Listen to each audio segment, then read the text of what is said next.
Haiti, political turmoil continues, and in Argentina, a government announcement could raise the price of electricity by up to 500%. This is from the south. My name is Reagn de Vignes. We begin in Haiti. The president of the Haitian Electoral Council has resigned. The official says he's been unable to fulfill his mission.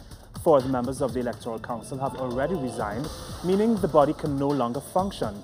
Protesters continue demanding the resignation of the country's current president, Michel Martelly. Meanwhile, government supporters are demanding that a date be set for elections. Social movements and opposition politicians are gathering in Argentina's iconic Plaza de Mayo for another evening of protests against the policies of President Mauricio Macri. The demonstrations are set to coincide with an announcement of a hike of up to 500% in electricity prices. Macri has ordered his government to cut the subsidy on electricity, which was implemented since 2002. They are also protesting against mass layoffs in the public sector. And for more on this story, we go to our very own Leo Coduti in Argentina. No news seems to be good news for Argentina's working class across the last 7 weeks. Today, we have learned that another 500 public servants belonging to the Culture Ministry have been laid off, and another 100 which belong to Argentina's government house have also been told not to go back to work. This comes as this huge, massive wave of public layoffs of the public sector in Argentina started 7 weeks ago with the rise of the right-wing government led by Mauricio Macri, and it is alleged now, we know that over 30,000 public servants have lost their jobs in these 7 weeks. Now, here behind me, you can see that people are putting together some gnocchi. You must know gnocchi. It's the traditional Italian pasta, which is also very common here in Argentina, with the particularity that it is eaten here in Argentina once a month. On the 29th of each month, Argentines sit down to the table to eat some gnocchi and put some paper money underneath their plates to attract good luck for the new month, which is about to commence. And how do we link this with the huge wave of layoffs here in Argentina? Well, people or the mass media here in Argentina are calling these public servants who are being laid off gnocchis, because they say that, or the government says, to justify this huge, massive wave of public layoffs, that those workers who are being laid off only appeared at work once a month to pick up their pay packets, just like gnocchi appearing once a month on the dinner table here in Argentina. So here in a peaceful means of protest, men and women are putting together kilos and kilos of gnocchi, saying that we are public servants, we are not gnocchis, we are legitimate workers, and we want to be respected, and we want to go back to work. Back to you here from Buenos Aires. Thanks so much, Leo. We appreciate that report. Moving on now, President Mauricio Macri has declined to assist in the CELAC summit earlier this week, claiming he was medically unfit to travel to Ecuador. However, critics believe this was a deliberate decision. Our correspondent, Leo again, reports from Buenos Aires. During its first 7 weeks in office, the right-wing government led by Mauricio Macri shows a willful ignorance of regional integration bodies such as the Mercosur Parliament, where the Front for Victory holds the majority of Argentina's seats. I think this decision made by the Cambiemos coalition seeks to step over the will of the majority within the Parlasur regional parliament. La mayoría dentro del Parlasur, ¿no? Because the opposition Front for Victory holds the majority of seats there. Many Argentine members of the Mercosur Parliament are complaining that Macri's government sets out to deliberately ignore the existence of this regional legislative body by not allocating a physical location of operation, nor a budget, nor the salaries for the parliamentarians, all of which Argentina, as a full member of Mercosur, is obliged to comply with. To make things even worse, the Macri administration's first political prisoner is newly sworn-in Mercosur parliamentarian Milagro Sala. We will not be able to keep that which we had fought for so much, which is Latin American unity. I think we will go back to intimate relations with the United States and the European Union. This has very significant consequences for the Argentinian people. According to international political analysts, Macri's visit to the neoliberal Davos summit, where he rubbed shoulders with the likes of Benjamin Netanyahu, David Cameron, Joe Biden, the CEOs of the world's largest corporations, plus his absence at the Community of Latin American and Caribbean States Summit, sends out a clear message of where the Macri administration wants to point its foreign affairs. That Macri did not want to go to that summit says a lot. Peña Nieto, for example, went to Davos with Mauricio Macri. They were there together. And Peña Nieto then went to Quito. He's playing both sides, but at least he's trying to show that Mexico is part of both initiatives.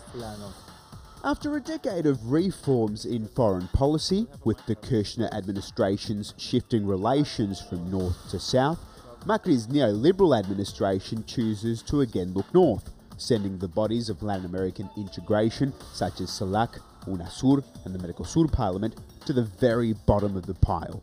The objective is to lock Argentina into free trade agreements such as the Trans-Pacific Partnership, maximising profits for corporations in detriment of workers' wages. Leo Politico, TeleSur, Buenos Aires. To Venezuela now, where President Nicolas Maduro has passed a decree to register the families which are currently benefiting from the public housing program called Gran Misión Vivienda. The decision comes after the opposition-dominated National Assembly discussed a law to privatize public housing. The opposition wants the houses to become private property, which the owners can sell at any given time. The current legal framework of the property of the houses to collect. The opposition wants the houses to become private property, with the owners can sell at any given time. The current legal framework gives property of the houses to a collective group of families that have benefited from the law. And the price of Venezuelan crude oil has risen slightly to $24.16 per barrel. That's up $2.50 from last week. Other benchmark oil prices rose by a similar amount. The government expects that the slight rise will help to continue social welfare programs. The Brazilian government has announced a $20 billion stimulus plan for banks to help jumpstart the economy. The funds will be destined to provide credit for groups ranging from farmers to real estate companies in order to help them survive the nation's deepest recession.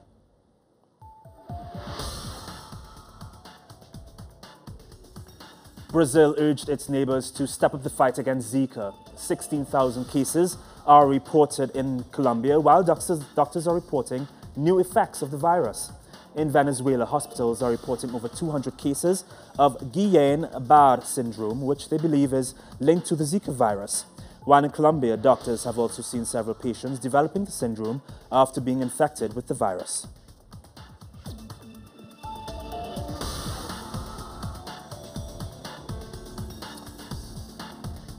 In Honduras, a new cemetery has been opened for unknown bodies to have a proper burial.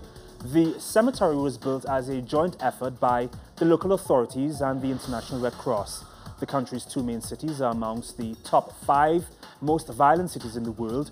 Human rights organizations claim that the number of disappeared people have significantly increased after the 2009 coup attempt against President Juan Manuel Zelaya.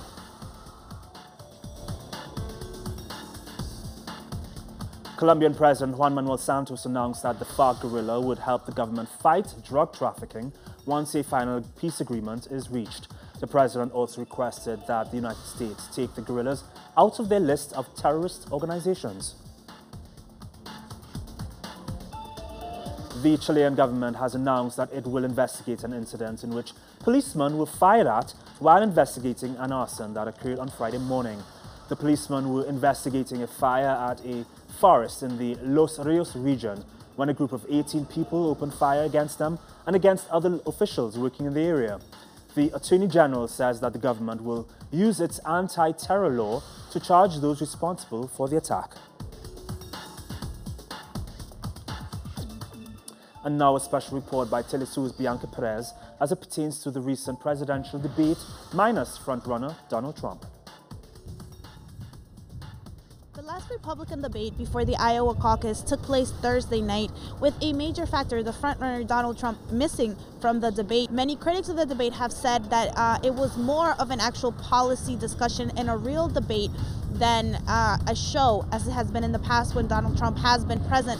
Others have criticized the fact that many of his opponents still mentioned him many times throughout the night, bringing him and making him still the star of the show of sorts. It is important to note that one of the issues that was majorly discussed during the debate was immigration and immigration reform. And of course, Senator Ted Cruz and Marco Rubio, who have stated that they will not stand for some sort of immigration reform or relief for immigrant families here in the United States, stood behind those ideals and defended their policies, while Jeb Bush sort of expressed the need for some sort of immigration alleviation for all of those families who are currently suffering.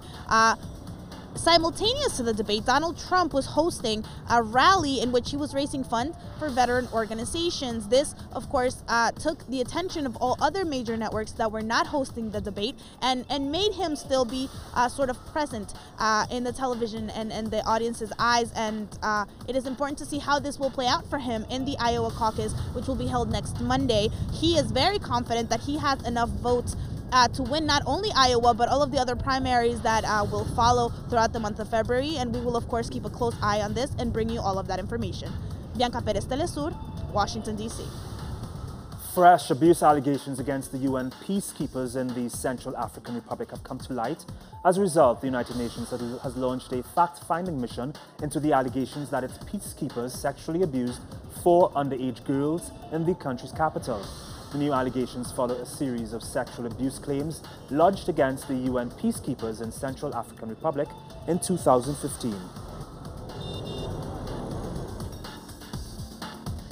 In the aftermath of the fresh sexual abuse allegations, residents have expressed their anger towards the European troops deployed in their country.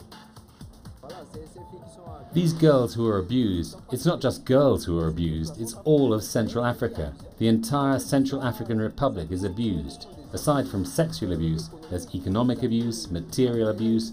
The abuse is well organized, the theft is well organized. So I call the thieves organized thieves. Israeli forces carried out night raids and detained more than 20 Palestinians, including a lawmaker in the West Bank. More with Reagn from Gaza. The Israeli occupation forces detained a young Palestinian man late on Thursday near the Kiryat Arba settlement to the east of the West Bank city of Hebron. They say he was holding a knife. Earlier, Palestinian sources reported that the Israelis has arrested the Palestinian lawmaker Mohammed Abu Tair and at least 22 others, including 5 minors, during pre-dawn raids in occupied East Jerusalem and different parts of the West Bank. Abu Tair, who has already spent 33 years in Israeli prisons, was taken from his home in Kafar Aqib, north of occupied East Jerusalem. The 65-year-old politician joins 6 other members of the Palestinian Legislative Council being held in Israeli prisons, including Hatem Qafsha, who was detained on Sunday. It's been almost 5 months since the start of the Jerusalem Intifada. The uprising has taken steps towards achieving its goals, which means that the Intifada will continue despite calls by the Americans and others to put an end to it.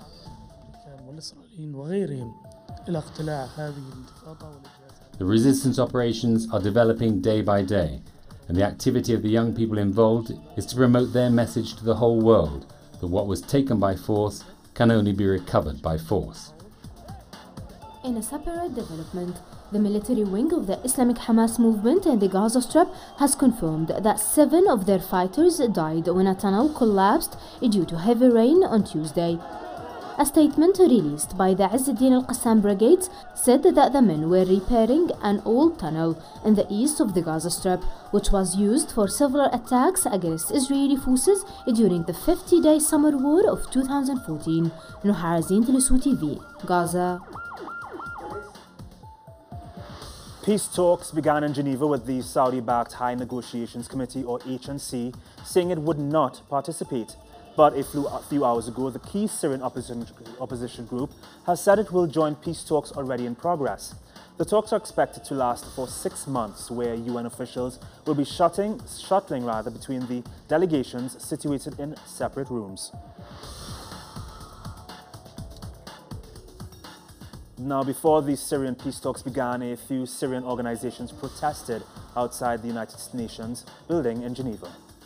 Just came here to tell the people again that the solution is not to sit and talk only. We need the solution. You have to stop the people hungering in Syria. You have to stop bombing. You have to stop closing the villages and the cities.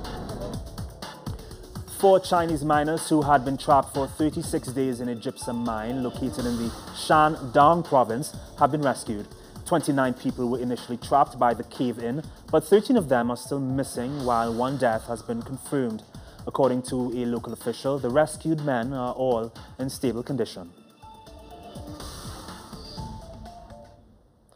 In southwest Germany, unidentified attackers threw a live hand grenade at a migrant hostel that is housing over 100 people.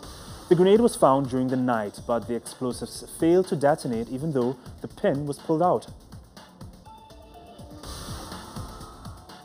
1 British and 1 French journalist who were both arrested in Burundi during a sweep for rebels in flashpoint districts of the capital on Thursday have been released. The release came after both the Le Monde newspaper and the French Foreign Minister called for their release.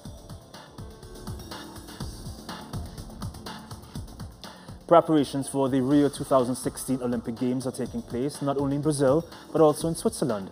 This is because the official timekeeper of the event has ordered 21 bells, which are made almost entirely by hand by Blondeau's Bell Foundry. Along with modern timekeeping technology, the factory will be creating bells from the Bronze Age.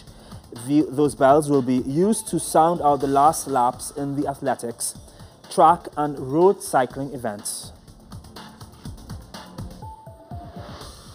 And the Constitutional Court of Colombia will rule if the government has to demand that Spain hand back the Quimbaya treasure gifted back in 1893 by the president in charge of Colombia, Carlos Reagn, to Spanish Queen Maria Cristina from Habsburg. The court will issue its decision in 30 days.